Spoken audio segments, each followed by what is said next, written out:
Buenos días, buenas tardes, buenas noches. Aquí estamos en CONIN, Conversaciones Inconclusas, en donde hablamos de literatura y un poco más, ¿no? Hoy nuestro episodio es literatura y obra magna. ¿Qué es una obra magna? Ya es controvertido el solo hecho de definirla. Ya vamos a entrar allí en ese debate. Estamos aquí con Mariano, alguien que nunca ha estado a 100 metros de distancia de un cóndor. ¿Es así?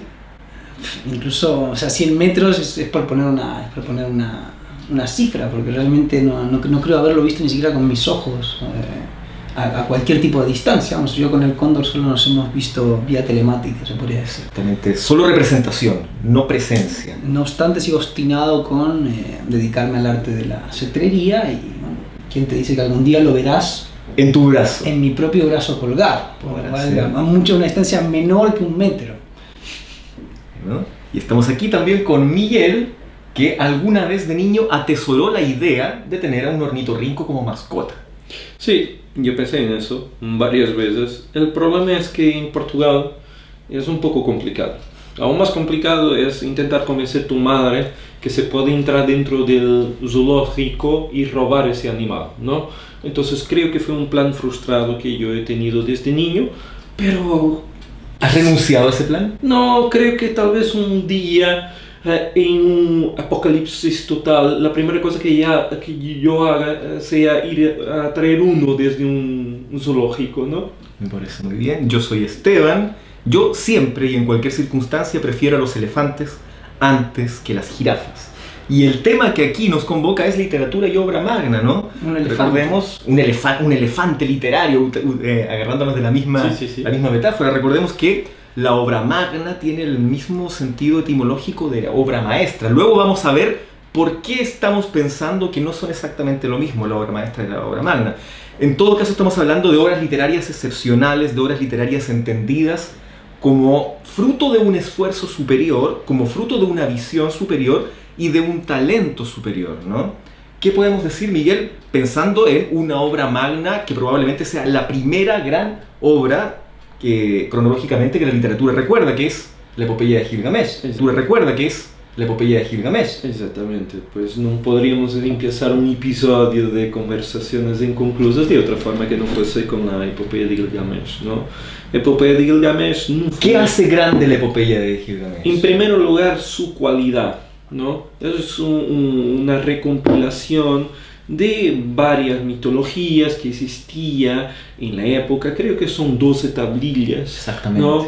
Y en esa obra se consigue mirar el primer gran trabajo de crear algo después de la oralidad, ¿no? Y es en el fondo el inicio de la literatura de alguna forma, ¿no? La historia que está ahí que tiene que ser contada. Exactamente, la decantación de la oralidad para pasar a algo que merezca ser recordado. De hecho, siguiendo con la vía etimológica, recordemos también que tanto obra maestra como obra magna vienen de el magnum opus, ¿no? Y el magnum opus, concepto en latín, es también el mismo concepto que se le atribuye en la alquimia, ¿no?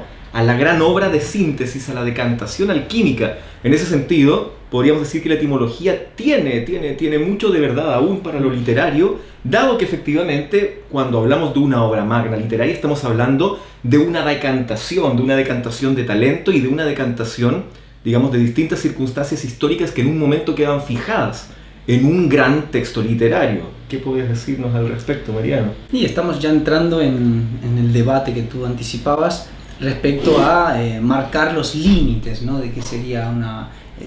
a uno le parece harto evidente, ¿no? Que la primera obra escrita, inevitablemente, como precedente, como primera, tenga que ser una obra magna, ¿no? Y así uno podría ir avanzando a lo largo de la historia y todas estas obras, ¿no? que se han solidificado en lo que podríamos llamar, ¿no? En el canon, ¿no? Pasando por la Ilíada, la Odisea, ¿no? Las grandes epopeyas, ¿no? Pues se acabarían convirtiendo en obras magnas, ¿no? El problema se hace más difícil, ¿no? De dirimir, ¿no? En lo que serían los tiempos más contemporáneos, ¿no?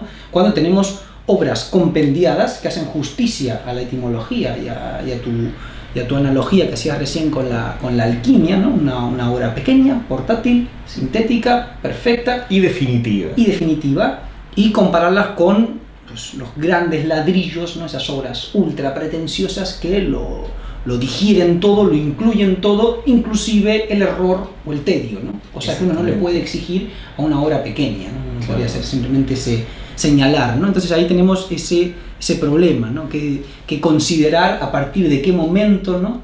Sí, claro. Y pues eso, cómo marcar los límites, ¿no? Esa es una pregunta también. Claro, con respecto a esos límites es interesante plantearse esto, ¿no? Que recordemos que las primeras, como sabemos, las primeras obras de la literatura en la historia son compendios, son elementos finales trabajados por distintas generaciones, previos al concepto de autoría. ¿Qué puedes decirnos tú al respecto, Miguel? Yo sería una división. Para empezar a crear divisiones. Eso es, muy bien. ¿No?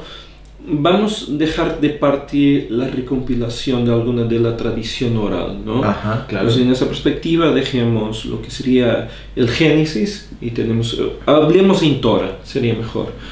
Teníamos el Torah, la epopeya de Gilgamesh. Quizá para algunos el Código de Hammurabi, en su forma, ¿no? Y la Enuma Elish. El Enuma Elish, sí. También para algunos. Es una claro. obra, sí. Código de Hammurabi no me convence. Bien, depende.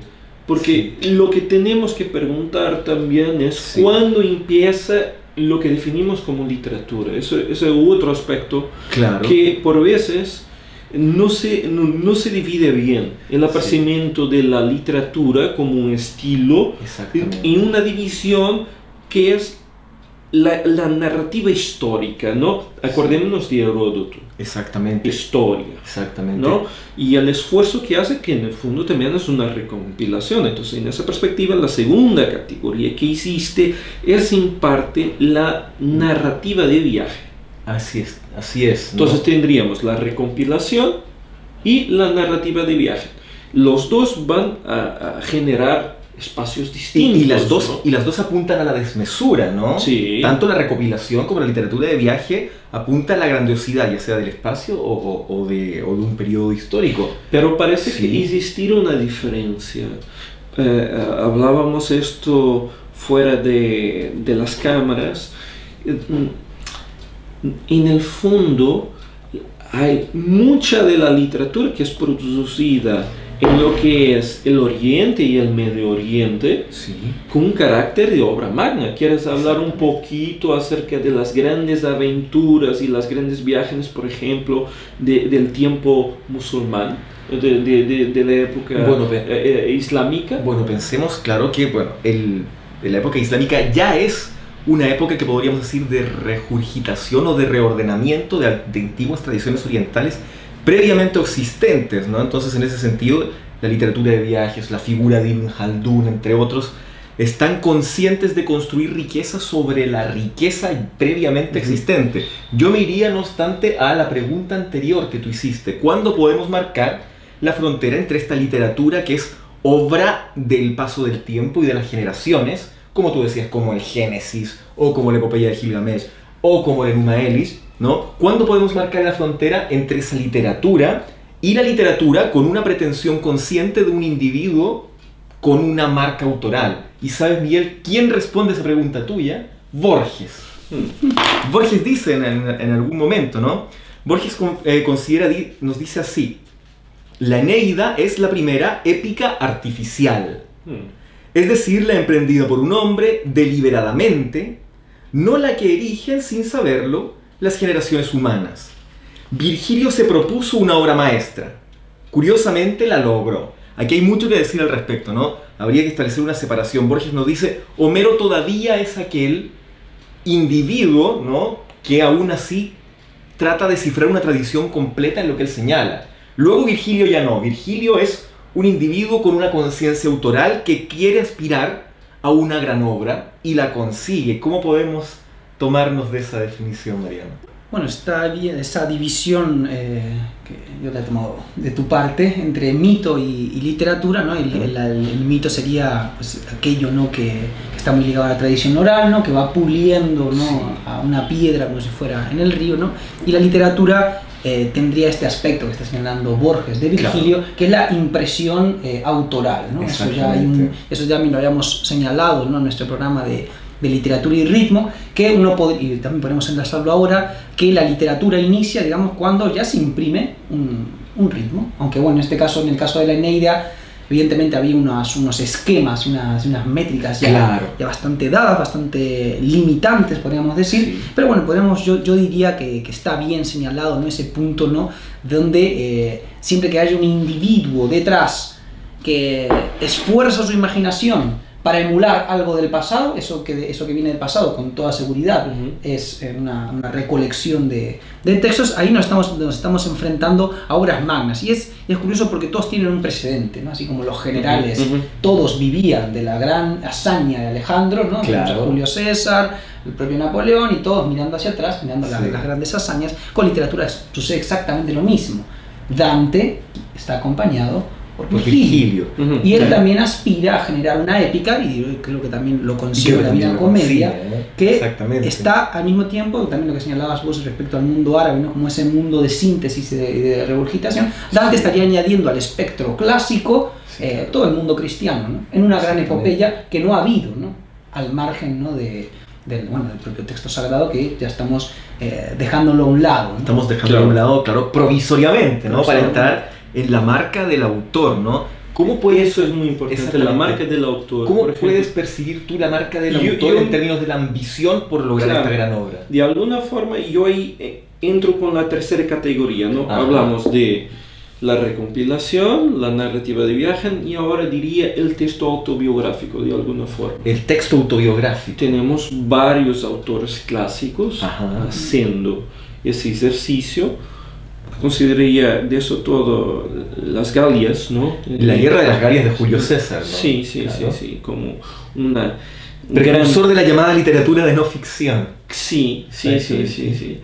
Podríamos considerar de alguna forma, retomando aquello que son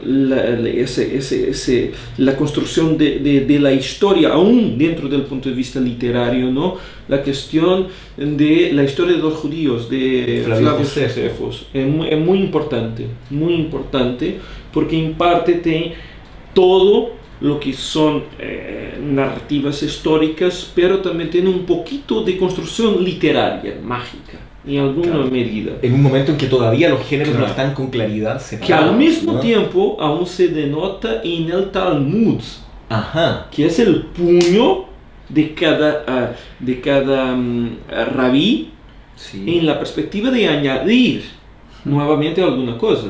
En esa perspectiva el Talmud para mí es también una obra magna, ¿no? En el sentido de algo que no se agota. Podríamos decir que, siguiendo la propuesta que ha definido Mariano, ¿no? La obra maestra como tal está acotada y definida y lograda y bien limitada. La obra magna, al ser desmesurada, nos deja la impresión de que puede seguir sumando y agregándose más. ¿No quieres agregar algo al respecto, precisamente con respecto a la tradición de la India, ¿no? Que tiene todo un logro cultural en agregar y en agregar? Eso está inscrito, ¿no? en la propia religión de la India, con toda seguridad, aunque está muy difícil de probar, ¿no? Sabemos, ¿no? que la antigua cultura del Valle del Indo escribían en estas hojas, ¿no? de banano, si no me equivoco, que tenían pues eso, mala conservación, con lo cual ahí lo que sí está claro, ¿no? es que a lo mejor esta idea que vos estabas señalando viene de ese fuerte sincretismo, de encontrarse con una cultura muy fuerte, desde una cultura muy dominante como la aria, que es guerrera, que impone, ¿no? culturalmente su modus vivendi, encontrándose a su vez con otra cultura suficientemente fuerte, que lo que va a generar básicamente es una premisa de que los indios están constantemente reinterpretando sus tradiciones religiosas. A este respecto, también para obra magna, señala muy bien la anécdota cuando los ingleses llegan a la India y están, primero se cuentan todos los bloqueos, ¿no? por parte de brahmanes, ¿no? de que no penetren, ¿no? en el aura sacra, digamos, ¿no? dentro del... Pero cuando consiguen penetrar, ¿no? la pregunta insistente de los ingleses es ¿cuál es la Biblia de la India? ¿no? Claro. La Biblia de la India, uno la podría... rápidamente algo un texto canonizado y explícito. Donde tenga todo, ¿no? Y claro, evidentemente los textos religiosos de la India pues, son una biblioteca.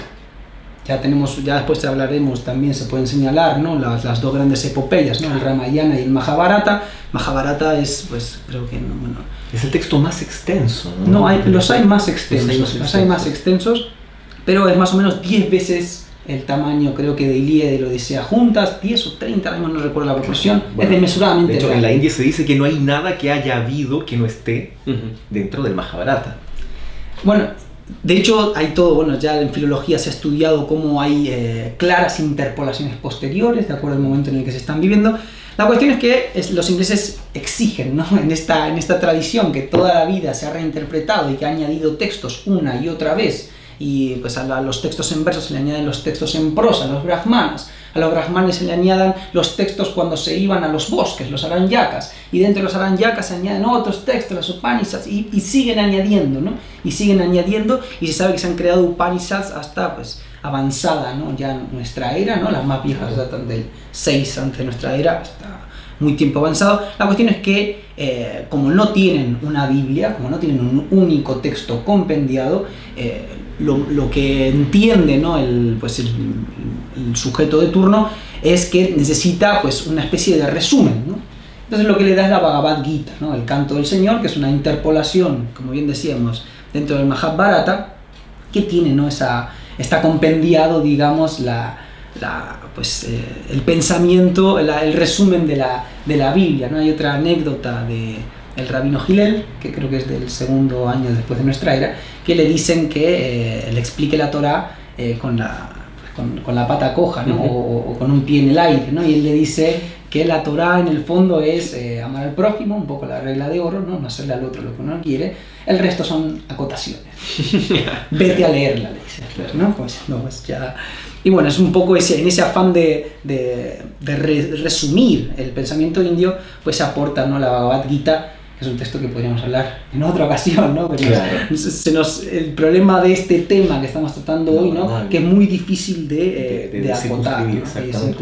A partir de lo mismo que han venido señalando ustedes dos, ¿no? Desde la literatura que viene del Mediterráneo y desde la literatura que viene de la India, que en su profunda base, cuando todavía los géneros no estaban totalmente definidos, claro, se caracterizan por no renunciar a lo ilimitado o a lo menos a lo desmesurado. A partir de eso podríamos plantearnos la pregunta: ¿será acaso que desde el periodo clásico hasta la Ilustración la obra literaria se acotó y pensó mucho en sus límites y en sus reglas, y desde el siglo XIX en adelante la nueva autoría, ¿no? Los nuevos autores literarios que aparecen en el siglo XIX van a recuperar quizá esa pretensión mítica de la desmesura, ¿no? Podríamos pensar que a partir del siglo XIX, una época en la cual nos señala, de hecho, Roberto Calasso, ensayista de quien hemos hablado en otra oportunidad, nos dice: la literatura durante largos siglos estuvo circunscrita a ciertas reglas y ciertas marcas y ciertos cánones de lo que se podía o no decir, y estaba vinculada a su sociedad, ¿vale? Es decir, la literatura le hablaba a la sociedad en la cual se desplegaba, ¿no? Nos dice Calasso, a partir del siglo XIX la literatura se sacraliza a sí misma y se referencia a sí misma. Podríamos decir entonces, Miguel, que los autores de obras magnas del siglo XIX en adelante han recuperado ese aire épico de lo tremendo y de lo digresivo. Primero quiero hacer una nota de pie de página. Ajá. Muy de obra magna también. También, no concordo totalmente, pero no discuerdo también totalmente. Soy de la misma opinión de Todorov. Ajá. Cuando Todorov dice que la humanidad nace con la llegada del europeo a América, con esta llegada reciente, ¿no? Ajá. Es importante poner a América en la ecuación, el nuevo mundo en la ecuación, ¿no? Acordémonos, en 1492 los portugueses llegan más tarde, en 1498, por camino marítimo hasta la India, pero quer de un lado, quer de otro, van a existir obras magnas. Acordémonos, en el caso portugués para India, las décadas de Juan de Barros. Cuéntanos un poco de las décadas de Juan de Barros. Es no fundo un proceso construindo todo lo que es ese espacio cultural, social, económico, religioso que es necesario ser narrado en la perspectiva del viajante, que es en el fondo la misma perspectiva de Heródoto, pero con un carácter de preocupación, de colocación de las cuestiones un poco diferente debido al contexto histórico también. Por otro lado, en América tenemos Torquemada, ¿no? Para Monarquía Indiana, que es una obra también muy extensa, yo más de una vez la considero una obra magna. Cerrado este paréntesis, vamos hasta el siglo XIX, ¿no? Claro. Llegando al siglo XIX, curiosamente, se procesa exploraciones científicas, geográficas en América. Ya en América empieza un poquito antes, en la transición del siglo XVIII para el siglo XIX, ahí con el aparecimiento del pensamiento ilustrado en esa perspectiva de exploración, ¿no? Acordémonos que hay la exploración, la misión napoleónica, por ejemplo, en Egipto, que por sí solo hace descripción de hechos del Egipto, ¿no? Es una obra muy completa, es una obra magna desde la perspectiva iconográfica. Es una obra colectiva. Muy interesante, Sí. De ahí sería otro punto que solo cuando termine la idea me gustaría saber vuestra opinión de la posibilidad de una obra magna colectiva y no individual. Sería interesante saber vuestra Pero que no caiga en la antigua tradición, ¿no? Claro. De que lo que señalábamos, ¿no? Antes del espectro de la tradición oral, ¿no? Sí, sí, sí, Con sí, colectiva sí. te referís a conciencia, ¿no? Sí, sí, sí. Con varios editores que deciden una determinada abordaje. Hay como una intención desde el inicio de lo hacer, ¿no? Ahora, retomando estas grandes exploraciones, tenemos, por ejemplo, las exploraciones hechas tanto en el mundo asiático como en el mundo americano en siglo XIX, que van a ser divididas no porque muchas de las veces fuese opción de los autores, pero era una opción técnica. Eso también es algo muy importante para debatir aquí hoy, ¿no? Hasta qué punto los editores tienen una determinada importancia, ¿no? Pensemos en los periódicos del siglo XIX, donde las narrativas de viaje tendrían que ser cortadas para llenar ediciones, cuando probablemente podrían funcionar muy bien en un modelo colectivo y aislado, ¿no? Bueno, tú estás hablando prácticamente, precisamente del espíritu de la ilustración, que es el espíritu de la enciclopedia, que es aquello que llama a incluir el todo clasificado en un tratado, que son los ejemplos que tú bien has señalado, ¿no? Podríamos decir que la obra magna hereda directa o indirectamente ese espíritu enciclopedista y quiere incluir el todo, ¿no? Hay una pequeña parte de la enciclopedia que no puede incluir la obra magna, ¿no? Que es precisamente dentro de la palabra enciclopedia, esa palabra ped hace referencia a los niños, ¿no? Tiene un carácter netamente pedagógico, ¿no? Pues eso, de generar pequeñas píldoras didácticas. Yo creo que en ese sentido la obra magna, ¿no? O al menos en el terreno de la literatura, tiene esa voracidad de acapararlo todo, pero no es en absoluto didáctica, ¿no? De hecho, hablábamos también, ¿no? Ese es un punto interesante, ¿no? De otros ejemplos. Miguel ha abierto un montón de puertas, ¿no? Ahora mismo en su intervención, ¿no? Señaló, ¿no? a los viajantes. Es muy curioso de que las obras, muchas de las obras más largas, incluyen, ¿no? Una pareja de viajantes, ¿no? Exactamente. Y también es la propia, ¿no? La propia estructura, ¿no? del viaje, que el viaje en el fondo, más en cuestiones narrativas, puede seguir incluso con los descendientes, ¿no? En el fondo tenemos esa metáfora de la vida, entonces el viaje nunca acaba, ¿no? Entonces tenemos esta gran epopeya china, ¿no? Creo que es de la Edad Media, ¿no? Aproximadamente, que es Viaje a Occidente, ¿no? Las aventuras del Rey Mono. Tenemos pues ahí en torno a 3000 y pica páginas, ¿no? Donde tenemos ahí una especie de hecho está bastante comprobado de que es el lugar, ¿no? Que alimenta la serie. Yo no sé si hemos compartido la misma infancia. Yo me crié viendo mucho pues el manga este famoso que es Dragon Ball. Y uno se da cuenta después de que bebe muchísimo, ¿no? De esta Muchísimo. obra, y ambas obras pues tienen ese elemento, ¿no? De la lucha constante, y siempre aparece un enemigo más fuerte y siempre aparece un enemigo, así hasta que llegan y van escalando, ¿no? Y así como los enemigos más fuertes nunca acaban, el viaje tampoco nunca acaba. ¿no? Claro. Bueno, aquí hemos dado con un elemento clave que es el concepto del viaje. El viaje explícitamente definido como tal es el primer gran motivo literario.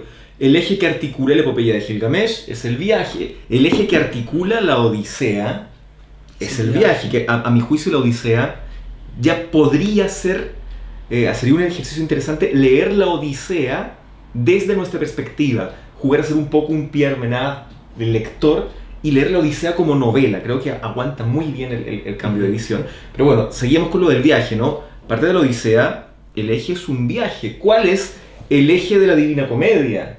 Es un viaje también. Claro. Y luego pensemos en el viaje, ya el viaje como elemento simbólico, ¿no? Entendamos el viaje, recordemos, Carl Gustav Jung nos habla de entender el mito como referido al propio proceso de individuación, Claro. que es un viaje simbólico. Y allí aparece otro gran filón que es la Bildungsroman, Sí. que es el concepto de la literatura de aprendizaje. El aprendizaje es un viaje vital. Y ya si empezamos a pensar en grandes obras magnas definidas como tal, ya con nombre y apellido, Claro. están articuladas en torno al viaje. Don Quijote de la Mancha, por ejemplo, Claro. está articulado dos salidas, bueno, perdón, son tres salidas. Ujú. La primera mínima, ¿no? La segunda que articula la primera parte del Quijote, y luego, propiamente tal, el viaje que lleva el Quijote hasta el mar, ¿no? En la segunda parte del Quijote. ¿Quieres mencionar algo de Cervantes y de su voluntad de Don Quijote como obra, ¿no? Bien, lo que más llama la atención en relación a Quijote, la figura de Quijote, es el viajante que viaja más desde el punto de vista espiritual interno Así es. do que propriamente el Papa Leguas, ¿no? No va muy lejos.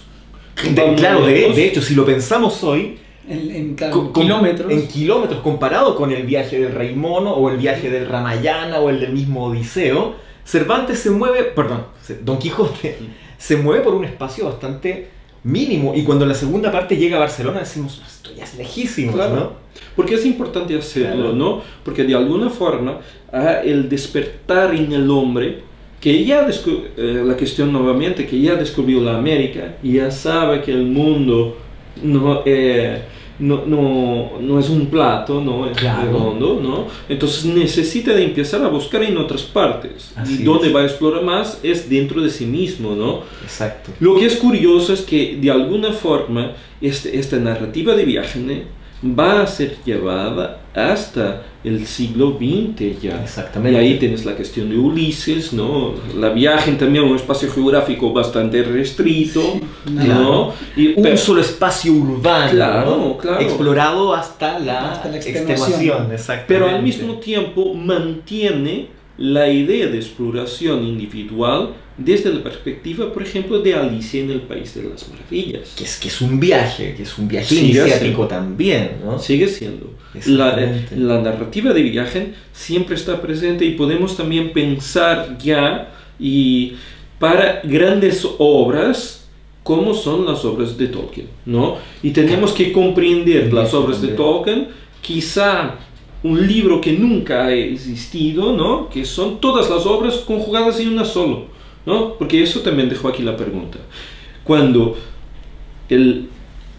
el autor cría un universo, él está creando en ese momento una obra magna, o es la obra magna que cría los universos.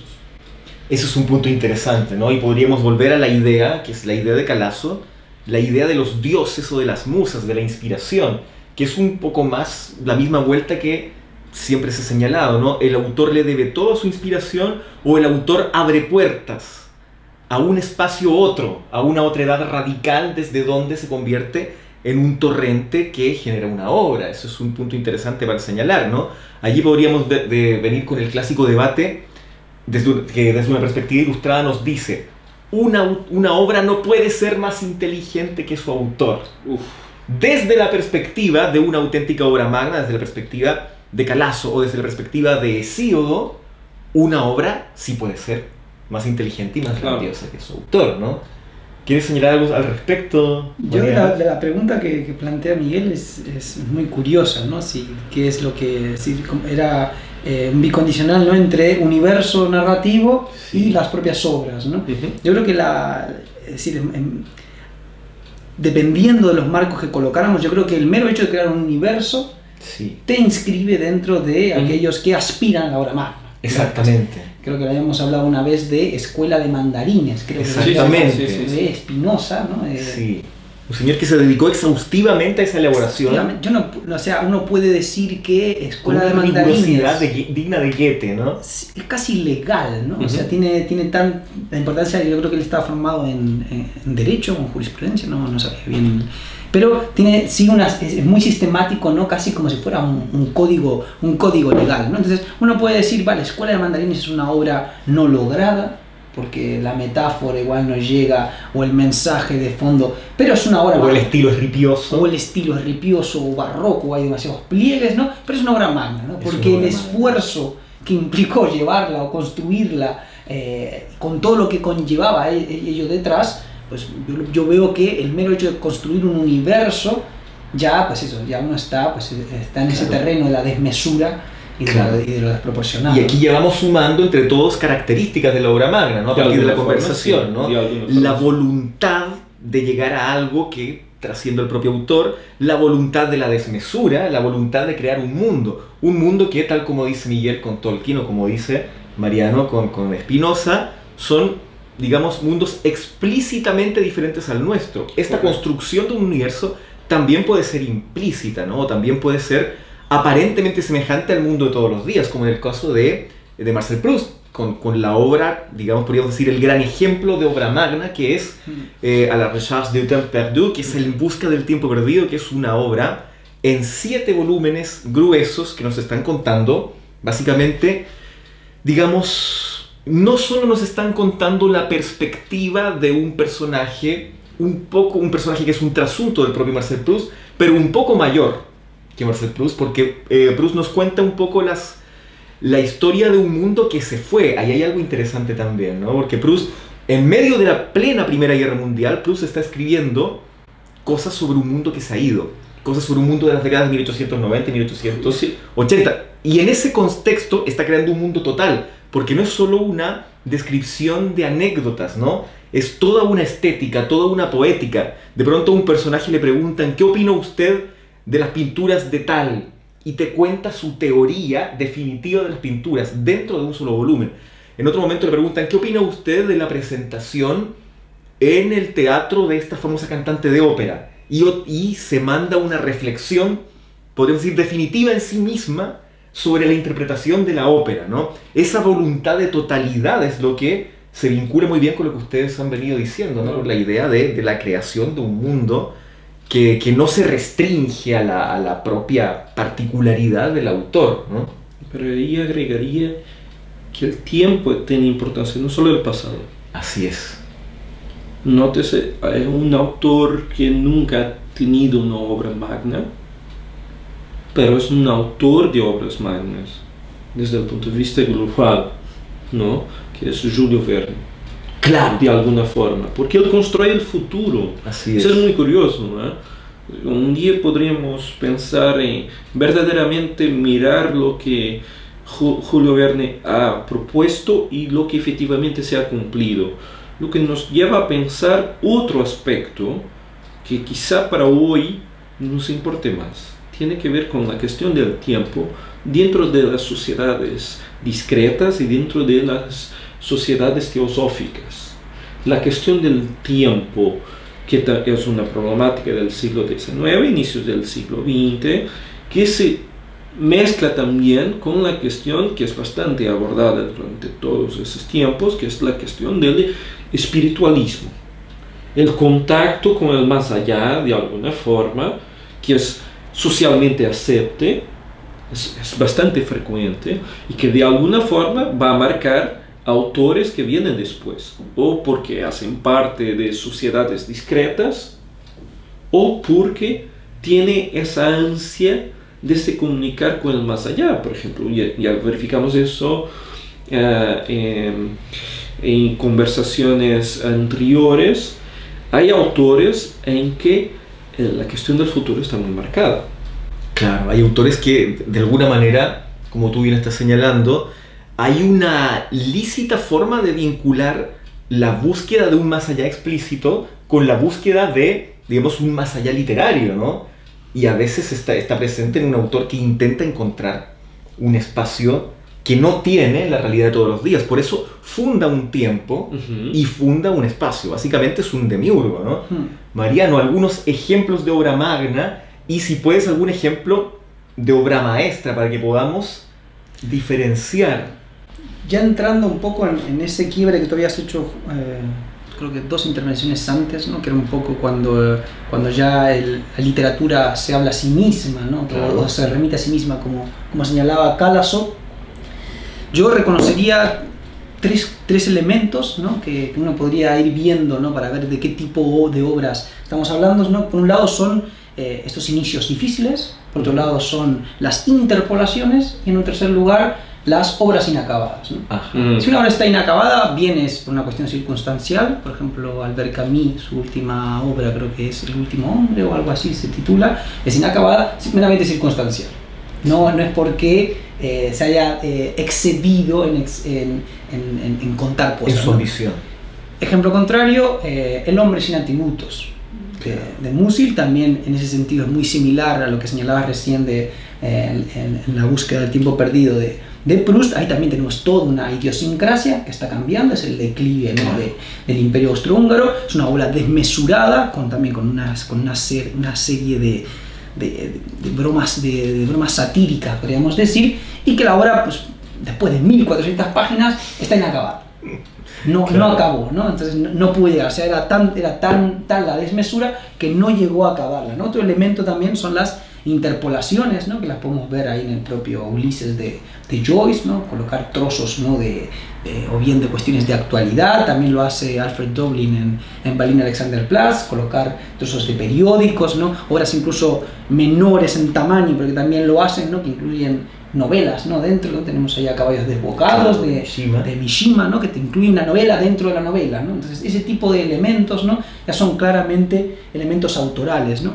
Y también, que también nos lleva a otro elemento, esto también lo encontramos en Bajo el Volcán, ¿no? Que también sería Malcolm Lowry, que hay quienes la quieren colocar, ¿no? Como una novela paradigmática dentro del mundo norteamericano que empieza a marcar una línea, ¿no?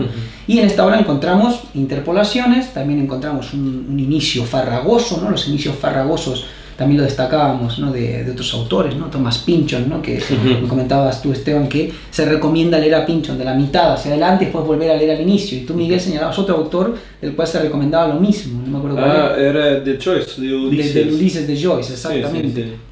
Y bueno, serían todos estos atributos. Lo que sí se inscribe en Lowry, que también nos remite a lo que señalabas antes de Calasso, es el hecho de que él lo señala, ¿no? en la introducción, escribe él cuando manda la obra a la editorial, pero también otro elemento que señalaba Miguel, hemos abierto demasiadas puertas. Como siempre. Respecto a cómo influyen los editores en las obras magnas, deben habido muchísimos editores que deben haber dicho, no, corta por aquí, corta por allá, son demasiadas páginas por esto, son demasiadas páginas por muy interesante otro. Porque ya las ediciones canónicas de Bajo el Volcán en español incluyen como capítulo introductorio una explicación de Lowry en que él habla de qué problemas tuvo con los editores con respecto al primer capítulo, que le pedían cortar, y allí volvemos al tema de la voluntad de hierro, ¿no? Podríamos decir que el autor que está, digamos, imbuido en la elaboración de una obra magna, no acepta límites, volvemos a lo que dijo Miguel, no acepta límites, quiere contactarse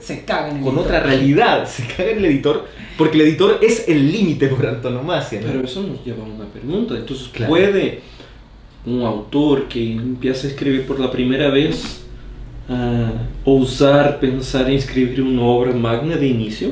Esa es una gran pregunta, ¿eh? Bueno, yo creo que en el caso de Pynchon, cuando uno aborda V, yo creo que sí, que él intentó de buenas a primeras incursionarse en una obra magna, ¿no? Porque sabiendo lo que quería. Bueno, eso ya es más difícil. Eso es más difícil. Pero sí que es magna, ¿no? En el sentido de estos elementos que estábamos señalando, ¿no? Volumen de la obra, pretenciosidad, interpolaciones, claro. Bueno, literatura que se remite a sí misma. Lowry había escrito algo antes de Bajo el Volcán, ¿o no? Creo que no. No lo sé, la verdad. Me da la impresión que es alguien pero que... no solo porque quiero provocar a Mariano. Quizá han permitido a Pynchon por un motivo, es que Estados Unidos no tiene una epopea, ¿no? Hay un tema en que podemos entrar. Eso lo habíamos señalado también, ¿no? Que es el gran afán, ¿no? Por los escritores norteamericanos de escribir esa gran obra, ¿no? Y también habíamos... La llamada gran novela americana que están buscando permanentemente. Y también no se cortan nada en números de páginas, ¿no? Tenemos a Foster Wallace también con la broma infinita. Ya el título nos indica la voluntad de romper el límite que es propio de las obras magnas. Pensemos en Moby Dick, cuyo escenario es todo el océano. Si acaso ¿Qué mayor vastedad? Moby Dick podría ser el precedente en Probablemente, Norteamérica, claro. El único precedente. Pero claro, no tiene esos elementos que van a introducir Joyce, Proust, Dowling, ¿no? Claro, todavía no es.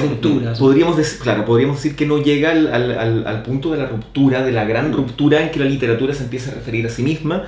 Y bueno, Andrés Ibáñez nos dice que la literatura, un gran ejemplo para señalar cuándo la literatura se empieza a referir a sí misma es la obra, a propósito de otra de las características que hemos dicho, la obra inconclusa de Flaubert, que es Bouvard y Pécuchet, que es, recordemos que Flaubert es sobre todo reconocido por, bueno, tiene dos obras fundamentales que son Madame Bovary y Salammbô. Podríamos decir que son obras magnas por la ambición que alberga cada una de ellas en su estilo, en su poética, en su tema, en el deseo de agotar todo lo que cuentan, pero podríamos decir que Bouvard y Pécuchet sería una obra de 1881, que se publica en 1881, aun cuando inconclusa, es una obra que intenta tener ya esa pretensión que podemos entenderle a la literatura del siglo XX, la literatura absoluta, la literatura de un mundo que no se agota y que se caga en el límite, ¿no? Bouvard y Pécuchet es básicamente la historia de dos señores más o menos maduros que se jubilan y deciden empezar a estudiar de todas las disciplinas del saber humano, una por una. Desde la agrimensura hasta la astrología. Una por una, ¿no? Podemos ahora darnos cuenta por qué la obra queda inconclusa. Y eso ya tiene el germen de lo que va a ser Marcel Proust. De hecho, Marcel Proust tiene 10 años cuando muere Flaubert. Ya está allí el germen de lo que hemos dicho, ¿no? De la novela, y que tiene una pretensión ilimitada, como otras tantas obras. Pero ya que estás hablando de la escuela francesa, claro, pues te pido que digas algunas palabras acerca del gran maestro, Víctor Hugo. Bueno, Víctor Hugo es básicamente, y lo hemos hablado en otros momentos, es aquel que pretende construir ya no solo una obra magna, ¿no? Sino construir toda una bibliografía que dé cuenta de su propia grandeza. Lo hablábamos en algún momento fuera de cámara, ¿no? Cuando él señalaba en su juventud que quería ser Chateaubriand. O nada. En el caso de Víctor Hugo aquí se nos plantea un tema más, porque él, cada artículo, cada pequeño ensayo, cada poema que va construyendo, él está trabajándolos en vistas a mirarse a sí mismo desde lejos, como un maestro que construye una obra compacta, ¿no? En cuyo centro podría estar, si se quiere, Los Miserables, ¿no? Pero ahí ya hay una idea de construcción consciente, de ir hacia adelante y de generar una obra mayor. A partir de lo cual podemos plantearnos esta pregunta: ¿es lícito entender que una obra magna es una saga de varios libros? ¿O que la obra completa de un autor que tiene ciertos referentes estilísticos centrales puede ser entendida como obra magna en sí misma? Es lo que señalabas, ¿no? También lo discutíamos off the record, de si incluiríamos dentro de obras magnas, ¿no? Los Robos Marquardt, por ejemplo, de Émile Zola. Son 20 novelas, ¿no? Son 20 independientes. Después tenemos la comedia humana, de Balzac también, ¿no? Tienen esa particularidad, son independientes, ¿no? Pero bueno, están, digamos que se quieren inscribir, porque en el fondo uno podría decir, bueno, Zola lo que está haciendo es describiendo la vida en el Segundo Imperio.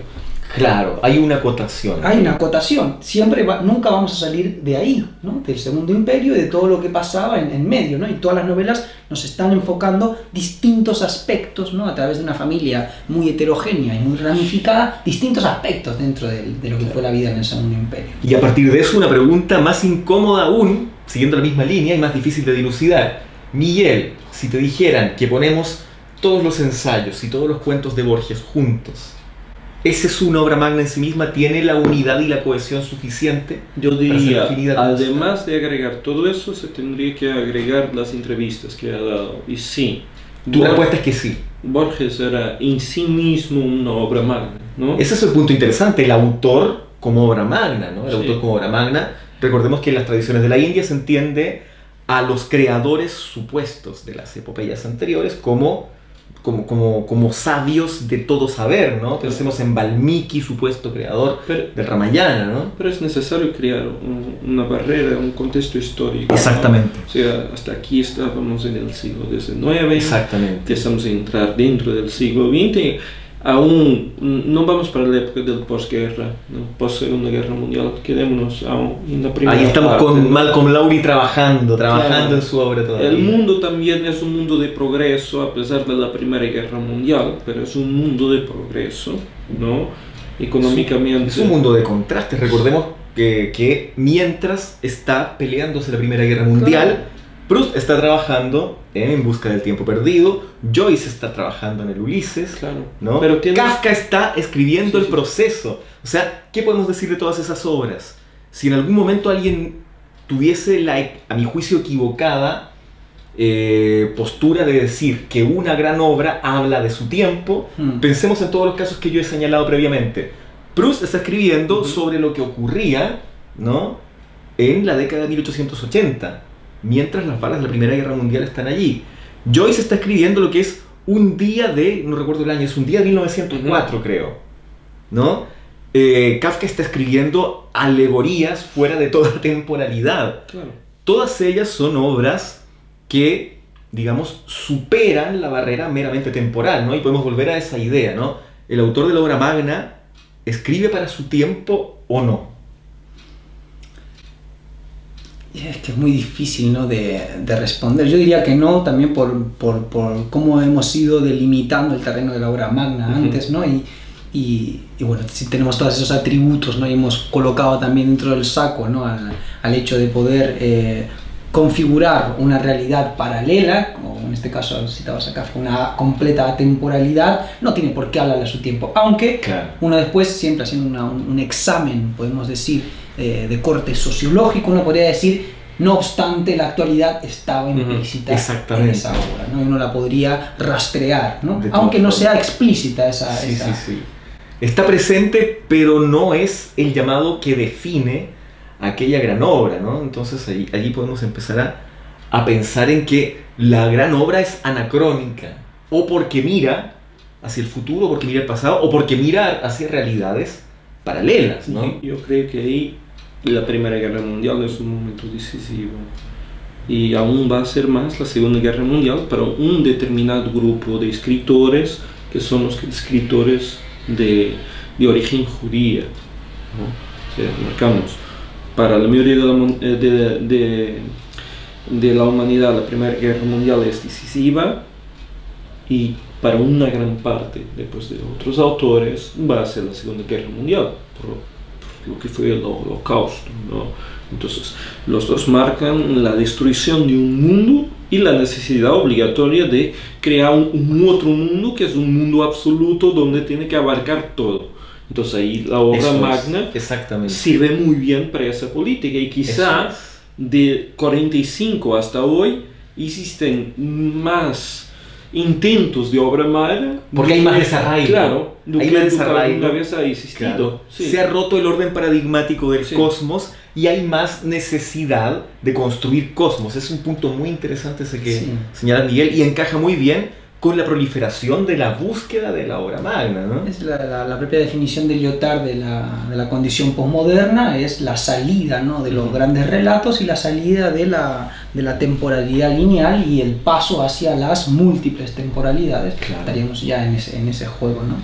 Claro, y curiosamente, mientras el mundo sociohistórico empieza a prescindir de los metarrelatos, Claro. la literatura empieza a plantearse sus propios metarrelatos, ¿no? Eso es muy interesante y muy importante porque notes, es necesario contextualizar el aparecimiento de una nueva tecnología, el cine. Exactamente, y el cine viene a condicionar parcialmente Claro, los porque formatos. probablemente bien los primeros autores de inicio del siglo XX sería difícil imaginar en sus obras de alguna forma representadas en la pantalla grande, ¿no? Pero ya otros autores ya podrían estar pensando en sus obras. Y aquí invito a entrarnos dentro de la perspectiva del cine también, Sí. en parte. Y voy a dar este ejemplo. Sabe, bien, ahí de ese lado ya saben que uno de mis autores favoritos es Stephen King, ¿no? King tiene la obra El Resplandor en español, Sí. pero que sería The Shining, Shining. ¿no? Que su propuesta en sí es una obra magna, ¿verdad? Es una obra muy extensa. No es una obra acerca de fantasmas, es sobre todo una obra acerca del alcoholismo, ¿no? La dependencia. Exacto. Después hay otro problema, es que está pensado dentro de la perspectiva del autor y tiene una imagen para cine. Viene Kubrick, que es un maestro, Kubrick fabrica obras magnas en el cine. Exacto. Casi en cada Con obra intención, que toca, allí tenemos un con buen intención, ejemplo. claro, Sí. porque hay aspectos técnicos que Sí, llega sí, a sí. introducir y todo, ¿no? Pero cuando agarran en una obra magna que no es la suya e intenta transformarla en la suya, según las palabras de King, ha hecho una mierda. Claro, es interesante lo que señalas porque ahí estamos viendo otra característica más. El autor de una obra magna, al ser un demiurgo, es un pequeño tirano. Aquí hubo un choque entre dos pequeños tiranos, ¿no? Kubrick no escribía nada, adaptaba todo y adaptaba en persona. Sí. Y ahí hay un tema con eso, ¿no? Y eso se vincula a lo que nos contaba Mariano previamente, que la obra magna no da concesiones, nos pone in media res, la lectura de los primeros capítulos puede ser difícil, en fin, pero volviendo a lo que tú decías, la pantalla como condicionante del espectro de la obra magna, se me viene a la mente, por ejemplo, lo que podríamos decir la obra magna que cierra el siglo XX, ¿no? Que es La broma infinita de David Foster Wallace de 1996, que es una obra cuyo eje narrativo, bueno, como toda obra magna, tiene muchos ejes narrativos paralelos. Otro elemento que tenemos que hablar, Exactamente. ¿no? de esa forma reticular, ¿no? Exactamente, esa ¿no? forma reticular, no agota un solo tronco narrativo, ¿no? Uno de los ejes fundamentales de La broma infinita es la existencia, ¿no? Se rumorea que existe un videotape en VHS, tecnología propia de 1996, que incluye, ¿no? Ese VHS, uno lo ve y ríe tanto que uno muere de risa. Esa es la broma infinita. Entonces hay un grupo, una pequeña sociedad secreta de resistentes contra el gobierno que quieren conseguir ese videotape, hacer muchas copias y hacer un gran atentado terrorista matando de risa a la gente para que todos lo vean. Entonces allí vemos el condicionante del espacio de la pantalla como un eje definitorio de la acción narrativa. Allí lo que aparece en la pantalla ya está presente, y está presente con una metáfora muy elocuente que es el doble vínculo de morir torturado y reír al mismo tiempo, ¿no? Que eso ya tiene que ver con otros elementos propios de fin de siglo, la idea de la ironía como algo inextricable a la condición humana de fines del siglo XX y principios del XXI. Con toda seguridad se le debe haber robado Foster Wallace a los Monty Python, que tienen un sketch que es exactamente igual, solo que con un chiste, ¿no? Que es un chiste que cuando uno lo escucha se muere de la risa, ¿no? Entonces, literalmente, ¿no? Es tan gracioso que los matan de la risa, y creo que lo aprenden en alemán. Entonces ellos van diciendo el chiste sin saber de qué va el chiste, porque no, también morirían ellos, ¿no? Y se utiliza como arma de guerra.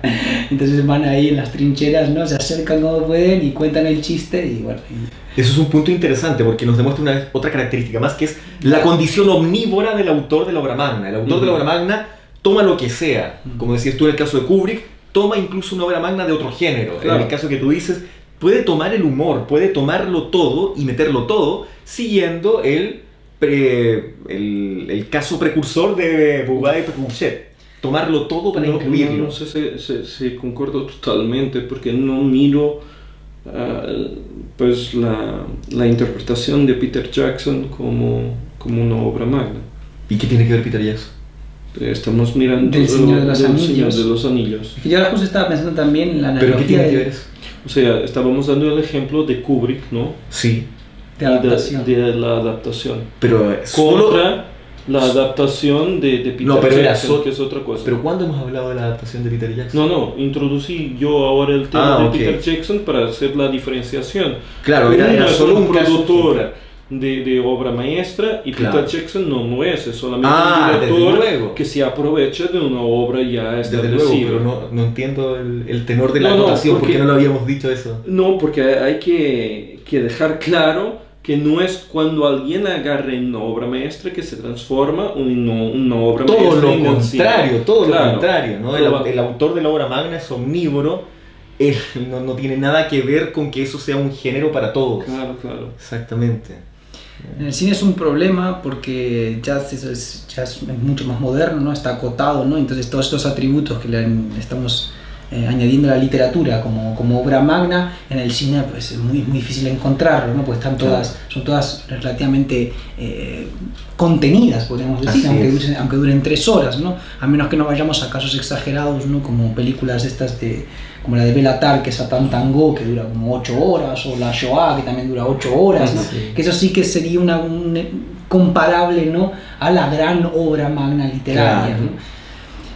Yo les pregunto ahora, ¿cuál sería para ustedes, ¿no? la obra magna, ¿no? Ahora de los últimos tiempos? Hablamos recién de la broma infinita del siglo XXI. Claro. ¿Habría alguien que se haya atrevido a...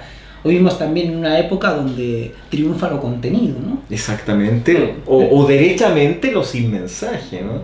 A partir de eso podríamos hablar, Miguel, de uno de los firmes candidatos a obra magna reciente, ¿no? Que es 2666. Bien, déjame terminar la obra. Esto fue un desafío que ustedes me han hecho.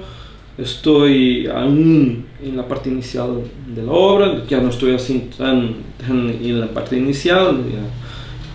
Creo que en 2 días ya entro en la parte más nutrida, pero hasta ahora miro potencial. Tiene un lenguaje extremadamente encriptada en el inicio. Creo que eso, como ya verificamos, es una de las características, es uno de los factores. Bien, para quien nunca ha leído la obra que nos referimos, el autor Bolaño inicia la obra como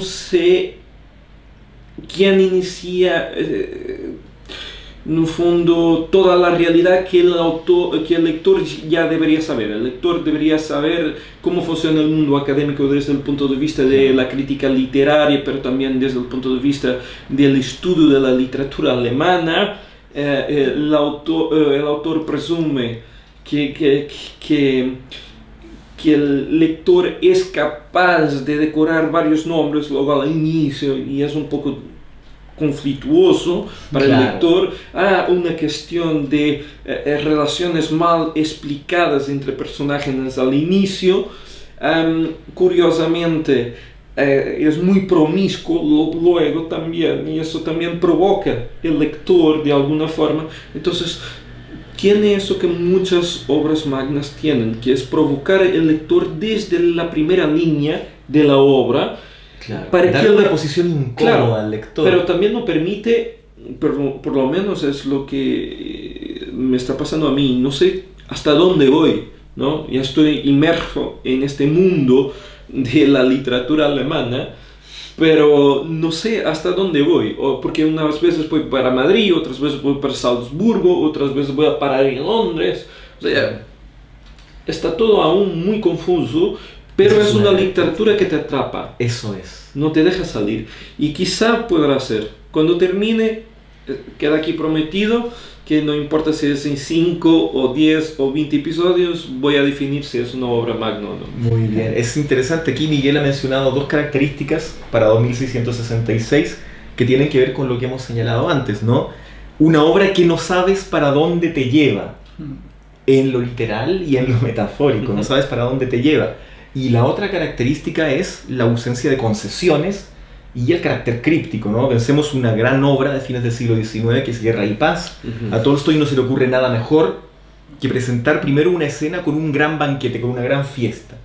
Entonces, y ya en una gran fiesta inevitablemente en un primer capítulo tenemos una serie de nombres que no recordamos, y para los que no somos rusos, peor todavía, ¿no? Eso es un poco lo que decías claro, tú, claro. Es la característica que tiene la obra magna, te pone delante, ¿para qué vamos a volver a recordar lo que ya Mariano mencionaba anteriormente de Pynchon, ¿no? Que nos pone frente a una serie de nombres, muchos de los cuales no sabemos si vale la pena recordarlos porque van a volver a aparecer o no. Ese es un elemento. La literatura, podríamos decir, que no pretende ser obra magna, tiene un tema de contención. Si en el primer capítulo aparece una señora contando lentejas, por decirlo así, esa señora va a tener un rol. Claro. Antes me preguntabas un ejemplo, ¿no? de cada una, ¿no? Y no te lo pude dar porque nos suele pasar siempre en nuestras conversaciones que nos vamos de un cúmulo del cosmos al otro directamente. Pues un claro ejemplo siguiendo esta línea de obra maestra, que claro, uno dice es una obra maestra y no es una obra magna, bueno, ya nos ponemos con sutilezas, ¿no? Pero claro, para hacer una diferenciación, una obra maestra yo creo que sería El extranjero de Albert Camus. Claro. Es completamente contenido, son frases cortas, es perfecto, tiene un final magistral, es decir, es una pequeña obrita perfecta, ¿no? Ahí no hay desmesura, ahí no hay un inicio farragoso, ahí no hay interpolaciones gratuitas. Pero hay perfección. Pero hay perfección, ¿no? Entonces eso es decir un ejemplo de en torno a muy pocos personajes. En torno a muy pocos personajes, claro, no genera ningún tipo de confusión en el lector, lo regodea en algunos casos, ¿no? Las obras magnas a veces generan mucho placer, ¿no? También, evidentemente, incertidumbre. El propio Bolaño señala, ¿no? Que evidentemente cuando uno se mete en una obra, ¿no? de ese calibre, ¿no? de esas páginas, uno ya sabe de inicio que eso va a tener pues, momentos de reposo y altos picos de intensidad. Claro. Y ese es el lugar en donde nos estamos moviendo, ¿no? A veces están cocinando cosas, claro, picos de intensidad y otra vez, ¿no? La obra magna es irregular, entonces, ¿no? En cambio, El extranjero de Camus no tiene irregularidad. Simplemente no es que sea irregular, ¿no? Pensemos, ¿no? Un extranjero de Camus con esa es decir, con esa perfección conclusiva que tiene, imaginémoslo de 1400 páginas, es imposible. Es imposible. ¿No? Es imposible imaginar, ¿no? que todo eso que está tan trabajado esté tan trabajado tantas páginas, ¿no? Es algo que, digamos, que es casi contradictorio, ¿no? De hecho, yo creo que también, al mismo tiempo, los picos de intensidad que se pueden alcanzar en los hermanos Karamazov, Guerra y Paz o en todo este tipo de obras gigantescas, Ana Karenina, yo creo que es muy difícil conseguirlo en un pequeño libro, claro, a menos que esté en el final, como en el caso del extranjero, claro, donde lo que se está buscando es ese pico de intensidad y ahí, claro, se concluye, ¿no? Claro. Cuando uno se mete en el caso de 2166 es un muy buen ejemplo porque también está explorando, ¿no? Él quería publicarlas como 5 obras separadas, podemos decir que cada una es distinta estructuralmente de la otra. Tenemos una primera parte, ¿no? Después podemos tener la parte de Amalfitano como una especie de novela postmoderna, claro, la parte de Fate como una novela noir típica de destino. Exactamente, la parte muy cinematografiable. Cinematografiable, exactamente. Con la parte tenemos un duelo de Vox. De Vox, ¿qué más cinematografía? La parte de las mujeres sería una especie de crónica, o tiene ahí un cierto deje de crónica, aunque bueno, siempre estamos ahí hablando, siempre añade, ¿no? la huella de identidad, ¿no? Y bueno, después, pero básicamente es eso, ¿no? Tenemos ahí un coro de distintas obras, ¿no? Que están todas hermanadas o en un mismo hilo conductor, ¿no? Pero eso ocurre porque la obra magna imita la vida, o sea, esa es la posibilidad de te cruzas con alguien en la calle, no sabes si puede ser tu peor enemigo que te va a matar, o se puede ser la mujer que te va a dar los hijos, ¿no? Exactamente. Y dado que la obra magna imita la vida, las variables no pueden estar totalmente cerradas, ¿no? En una obra, digamos, literaria convencional, por decirlo así, o en una obra que no pretende ser magna, puede seguirse el precepto de Chekhov, ¿no? Si en el primer acto hay un revólver sobre la mesa, en el tercer acto alguien lo debe usar, ¿no? En la vida y en la obra magna no es así. En la vida y en la obra magna podemos estar debatiendo permanentemente con otro personaje y luego salimos a la calle y viene un extraterrestre y nos cae un piano en la cabeza. porque las variables no están cerradas. Claro. El revólver de Chekhov no funciona ni en la vida ni en la obra magna, puede pasar otra cosa. Claro. Ahí está la condición de disgresiva, inevitablemente, que tiene tanto la vida como la obra magna, ¿no? Ciertamente. La diferencia es que, claro, buscarle sentido a la vida es un poco más difícil que buscárselo a la obra magna, un poco más todavía. Pero eso me lleva a colocar otra cuestión, ¿no? Sí. Yo decía que yo estuve haciendo trabajo de campo, estuve yendo a las librerías y contando meramente la cantidad de libros que eran superiores a 700 páginas. Claro. He contado 58 y probablemente no los he contado todos. ¿58 de cuánto? 58 autores que yo no conocía. Eso es interesante, o sea que la idea de la desmesura, al menos en cantidad de páginas, ya... Y atención, no estoy Estoy hablando presente. de sagas, estoy hablando de Obras únicas. de obras únicas con más de 700 páginas, 58. Que es una cosa totalmente asustadora y eso nos lleva a la cuestión. ¿Para dónde estamos yendo? Buen punto. En términos literarios, Sí, la perspectiva es si toda la gente está con ambición hacia una obra magna o si por otro lado eso tiene que ver con las editoras nuevamente. claro. La decisión de la editora, se tiene que hacer una obra muy larga porque se puede vender por más dinero la obra. Entonces, teniendo más dinero, el autor, o sea, si la obra es más cara, el autor va a recibir menos y proporcionalmente la editora va a recibir más. Sí, porque aquellos que piensan que el autor Se va quedando con una cantidad proporcional. No siempre raro. es así. No. Y entonces, eso puede ser uno de los aspectos. Yo creo que eso es irreductiblemente se reduce al autor mismo. Hay autores que no pueden escribir obras magnas y hay otros que solo pueden escribir obras magnas o que solo pueden ser Pero pretenciosos. 58. Lo logren o no. 58 y tiene que haber muchísimos más, ¿no? Que están ahí Yo digo todos que los sí. días escribiendo, pues, no sé, grandes... La literatura china moderna, que conozco nada. Claro, no sabemos ¿No? nada, ¿no? De todos esos espectros, Claro. ¿no? De...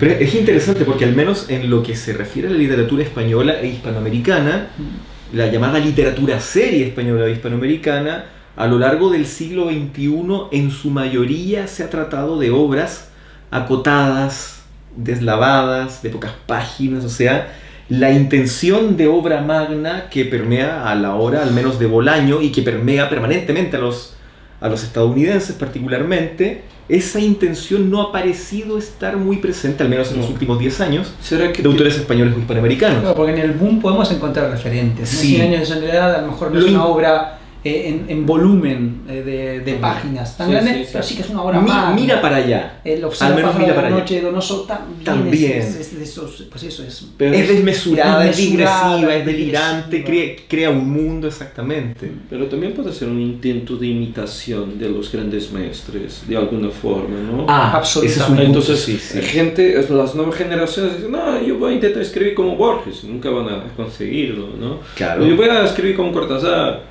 Claro. o yo quiero imitar, ¿cómo que es el nombre de él?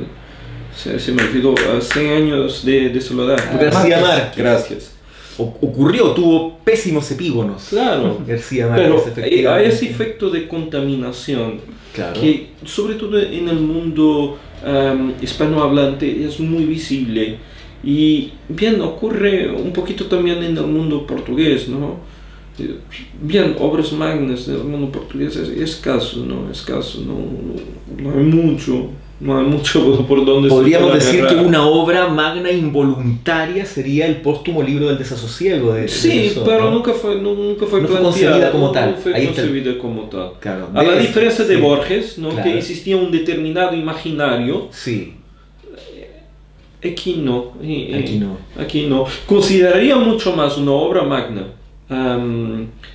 a Mensaje, que es un conjunto Sí. de poesía, de pessoa, do que propriamente el libro del desasosiego, Claro, claro. que tiene que ver Bueno. con la parte más personal.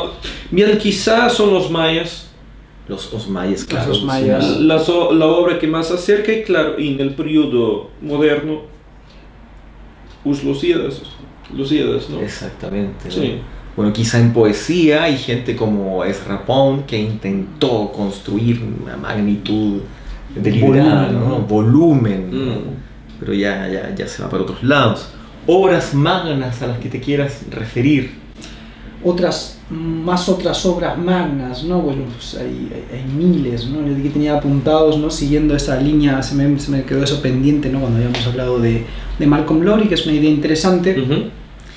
Como bien señalabas tú, él en el prólogo intenta explicar, ¿no? Que, y él dice deliberadamente, pues muchas cosas que estamos señalando ahora, ¿no? Que él realmente quería hacer una obra de peso, que marcara huella, que sea original, que sea, pues eso, ¿no?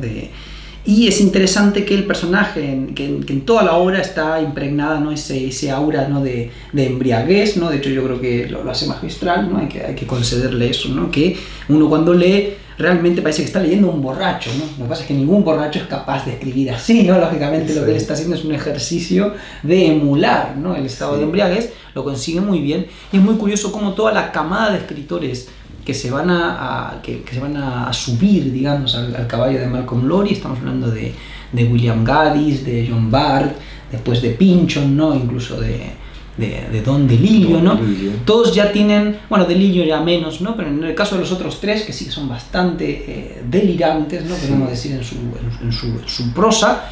E irreductiblemente irónicos también. Muchísima ironía. Ahí se encuentra perfecto lo que señalábamos antes de Roberto Calasso, ¿no? Donde ahí también no es la embriaguez dada por un elemento, digamos, propio de la novela. Es decir, no es que en el caso de Lowry la novela es delirante porque está bajo la perspectiva de un borracho. Claro. En los otros casos son meramente delirantes por artificio, porque deciden serlo, ¿no? Entonces ya ahí tenemos, ¿no? una independencia, ¿no? Y ese tipo de obras pues son muy difíciles de leer, pero la verdad es que son muy gratas de leer también, ¿no? Estas obras gordas, ¿no? De John Bard, de Gaddis o de Pynchon, ¿no? Así es. Obras magnas a las que te quieras referir, Miguel. Bien, hay una obra, yo no la consideraría totalmente magna, pero hacía la propuesta. Es un autor portugués, estaba diciendo antes que no había, y no, en mi opinión no es, pero es solamente mi opinión, quien quiera que la lea, porque es una historia controlada, no funciona tanto en mundo abierto, es más una historia controlada, pero remonta a esa gran iniciativa, esa gran historia de viaje, ¿no? Que sería Ecuador. ¿Ecuador? ¿De qué autor? Miguel Esteves Cardoso.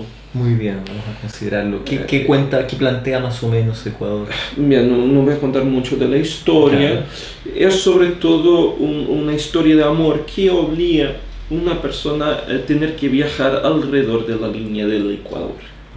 Ya como declaración de intenciones. Es un tomo gigante, ¿no? Sí, es un tomo gigante, probablemente en términos de páginas, la mayor que se ha escrito en términos de volumen en los últimos años.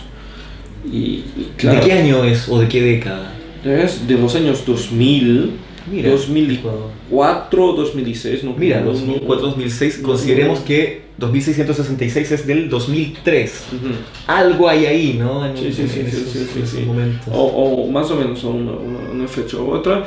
Y de alguna forma es una aventura. Intenten leer, ¿no? Faço la invitación también a los dos. Tal como yo tengo que decir, se considero Bolaño. Recordemos, Miguel va a seguir leyendo 2666 para dar su veredicto final, si es una obra magna o no. Hasta el momento, ¿tiene papeles de poder serlo? Hasta el momento, digamos que en 10 está en 7 para 8. Muy bien. 7 para 8. Pero estoy con recelo después de lo que planteó Mariano ahí con algunas de las partes. Intenté ser cuidadoso para no generar spoilers, ¿no? Pero también otra de las características de la obra magna es que si nos destripan el argumento, eso no agota ni mucho menos el placer de la lectura de la obra magna. No es una historia de detectives donde si te dicen que el asesino es el mayordomo eso es cierto. Pierde interés, ¿no? No concuerdo totalmente, porque creo que verdaderamente el placer de la lectura también es el viaje, ¿no? El viaje, seguir uno mismo el viaje. Claro, pero también desde el punto de vista a quién le gusta leer es una cosa. pero hay que llamarla literatura o otra cosa, ¿no? Esto que estamos aquí haciendo es porque somos amantes de la literatura, o sea, no importa si ya leemos 10 veces el mismo libro, vamos a leerlo nuevamente porque nos encanta la forma de escribir, de nos perder en las palabras, ¿no? Igual lo que está señalando Esteban, si yo creo que no lo entendí mal, es que yo, por ejemplo, uno puede contar el argumento de una gran novela, ¿no? Sí. Lo que dije, la gravedad, tenemos ahí a Tyrone Slothrop que lo han condicionado para que tenga erecciones cada vez que cae una bomba V2. Ajá. Argumento, ¿no? Es lógico que él no puede gastar 1000 páginas hablándonos solo de eso, ¿no? Con lo cual está obligado o bien a abrir nuevas líneas o eso, pues contarnos, ¿no?, toda esa peripecia, ¿no? Quiero decir, ¿no?, que generalmente cuando tenemos este volumen, ¿no?, de contenido, inevitablemente ahí van a ver, y puede ser, incluso se da muchas veces, que una de esas ramas paralelas sea lo más brillante de la historia, ¿no? Claro que eso ocurre. Sea lo más brillante de la historia, Sí, ¿no? sí, Que lo que eso, se aleja un poco, ¿no?, del tronco. Pues es una obra, por lo mismo son obras difíciles de domesticar, ¿no? Siguiendo tu misma línea, podríamos decir, Guerra y Paz es la historia paralela de dos amigos de la nobleza, Andrei Volkonsky, Piotr Besukhov, y cómo van cambiando sus perspectivas de vida en todo sentido en los años de la poco previos y un poco posteriores a la invasión de Napoleón. Claro. Pero 1300 páginas.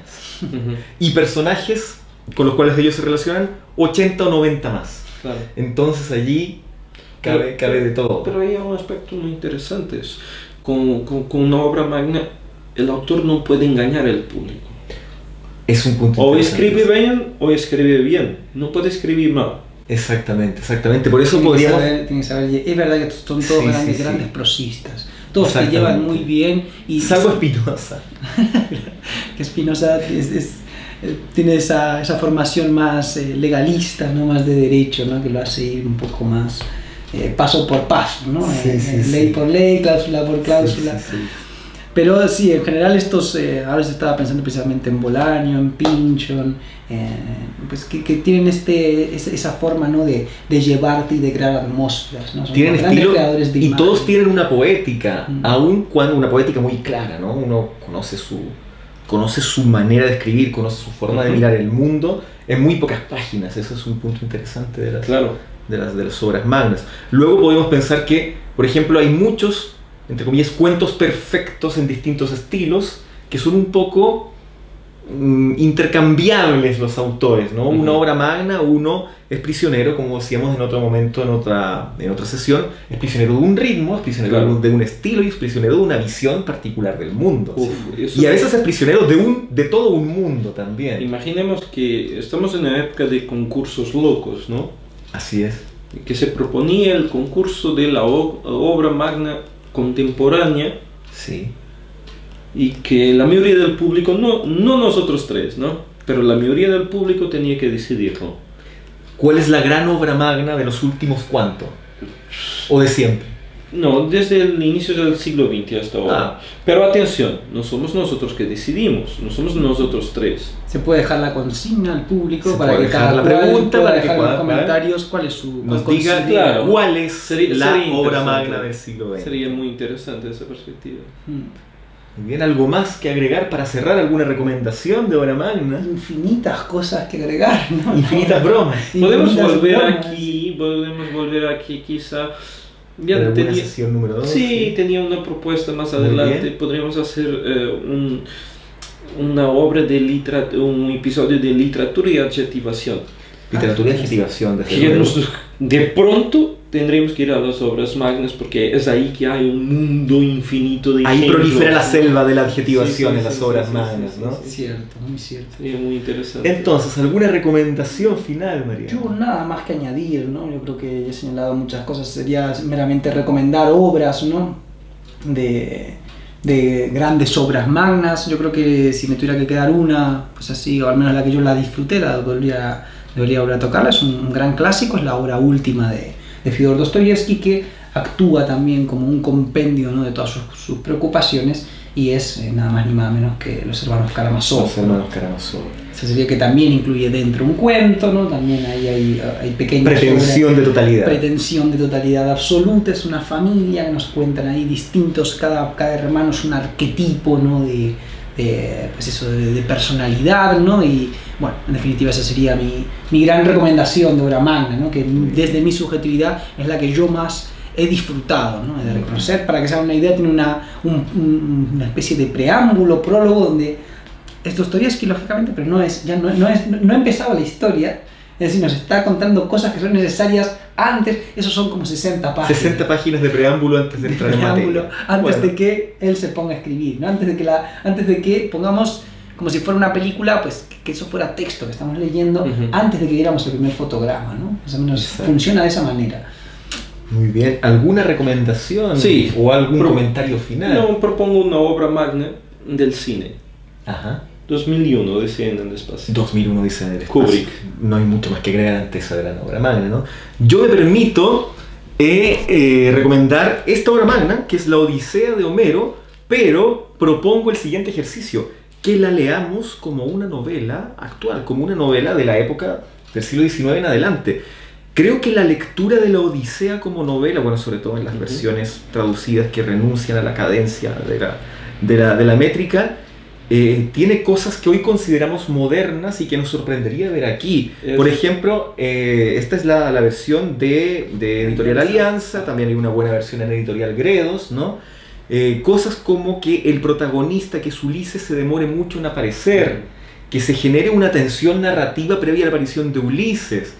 Porque si llegamos a la Odisea y la leemos, primeramente nos encontramos con Telémaco, que es el hijo, y si lo leemos jugando a que no sabemos de qué se va a tratar, podemos entender otro tipo de novela, una novela psicológica de un hijo que fabula sobre qué le habrá ocurrido a su padre. Por ejemplo, es que la recomendación mía es el llamado a leer la Odisea como si fuese una novela, de la cual no conocemos nada, de la cual no tenemos un fervor previo, como decía Borges con los grandes clásicos. Nos despedimos con Mariano, que nunca ha visto de cerca un cóndor, con Miguel, que nunca ha tenido un ornitorrinco de mascota, y conmigo, que nunca elegiría una jirafa por sobre un elefante. Buenas tardes. Buenas tardes.